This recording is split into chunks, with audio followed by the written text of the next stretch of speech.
अब आजदेखि चाहिँ म भ्लग बनाउँदैछु होइन। यो चाहिँ लाइक ब्याकग्राउन्ड भ्लग टाइपको भनौँ न, यसो ग्रोसरी गएको घुमेको ओरेको टाइपको बनाउँछु म। अनि त्यसपछि अहिले चाहिँ भर्खर म यहाँ निस्केर गाडीमा गइरहेको छु। सो आम गोइङ कता भन्दाखेरि नेपाली ग्रोसरी स्टोर। त्यहाँबाट एउटा एकदम स्पेसल कुरा किनेर ल्याउनु पर्ने छ, भन्न चाहिँ मिल्दैन होइन। त्यस्तै छ। अनि त्यही हो, लाइक एकदम दामी वेदर, एकदम राम्रो छ। अब यो भ्लग बनाउनुको मुख्य उद्देश्य चाहिँ के हो भन्दाखेरि के होइन, यसो युट्युबतिर नि हालिदिउँ होइन, कति पकाएको मात्रै हाल्नु भनेर बनाइरहेको हो। अब यसमा फेरि माझी देख्न नपाउनु सक्नुहुन्छ, किन भन्दाखेरि अब आफूले देखाएर त कसरी बनाउने, यहाँ मलाई लाज हुन्छ। अनि त्यही हो। ल अहिले पछि अर्को कन्टिन्यू है गाइज। यतापट्ट यो म बसेको नेबरहुड चाहिँ एकदम दामी खालके छ। यहाँनिर यो मृगहरू पनि आउँछ। अहिले चाहिँ छैन, मैले नदेखाएँ, एक दुई महिना भयो, जाडो भर्खर सकिँदैछ नि त। अब चाहिँ मृग वारवारी आउँछ यहाँ, बाटैभरि मृग आएर दिमाग खराब हुन्छ। तर त्यस्तो बाटै ब्लक गर्ने गरी त आउँदैन, ठिकै आउँछ। यसो हुल बाँधेर 6-7वटा हुन्छ कहिलेकाहीँ। यता कतै मृग देखिहाल्यो भने म देखाउँछु भनेको छैन आज, तर सुतिर होला दिउँसै के हो। त्यसपछि नेपाली स्टोर जानलाई चाहिँ यो स्टप साइनसम्म आइपुगेर, यो चाहिँ मसरुम हिल रोड हो। अनि यहाँबाट लाइक लेफ्ट लिनुपर्छ। यो चाहिँ पुरै ओह्रालो छ है, एकदम त्यस्तो ओह्रालो पनि छैन, ब्रेक हान्यो भने रोकिन्छ फेरि।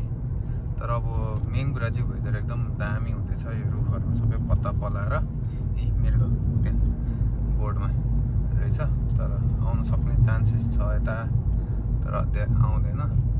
अनि यही हो, म ग्रोसरी गर्ने आउने ठाउँहरूतिर चाहिँ यतै हो। यतापट्टि like on to my right उता वालमार्ट छ, हो त्यहाँ पर जायन्ट छ, अनि त्यहाँनिर सिबिएस, अनि यसो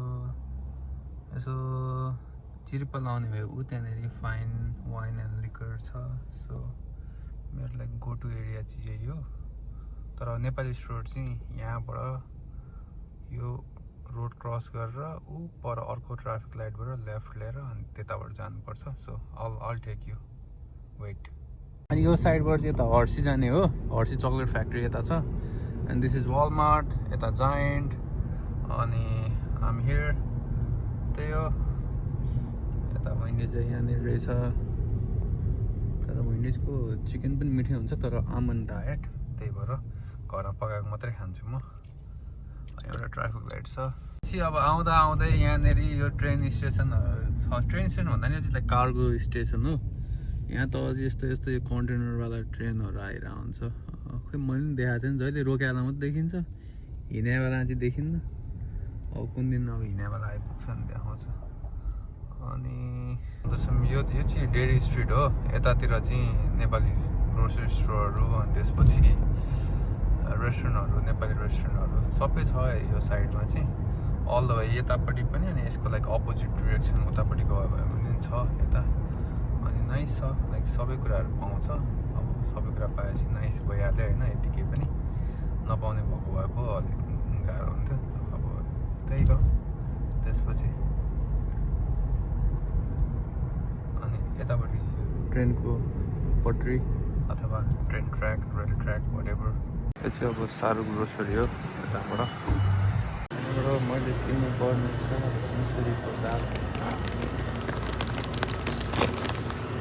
यहाँ चाहिँ तरकारीहरू आलु प्याज, यो अदुवा लसुन के हो सबै पाउँछ।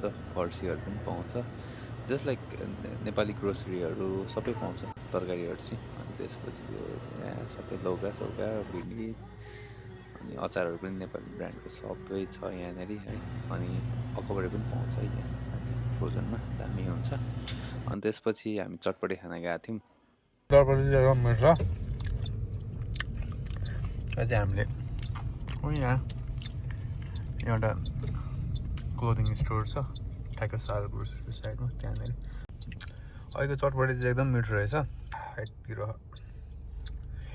तर केही छैन, पिरोको लागि मैले यसको व्यवस्थापन गरेको छु। के हो यो बबल तास टी रे है, तास ल्याएको छ के हो, तर मिठो छ यो खानु पर्यो। खायो ल भन्ने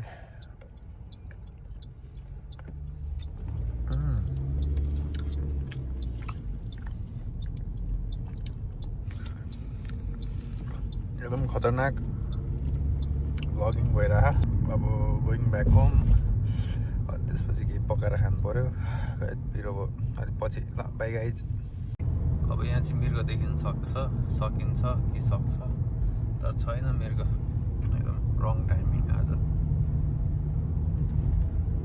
बेलुका बेलुका निस्किन्थ्यो तर बेलुका नै हुँदैछ कति बजे 5-6 बजे 6:03 त्यसपछि एकदम ब्युटिफुल ड्राइभ छ यो सो यतापट्टि पनि यो अर्को यता ड्राइभ छ यहाँ फार्मतिरको अब कुनै दिन त्यता पनि जानुपर्छ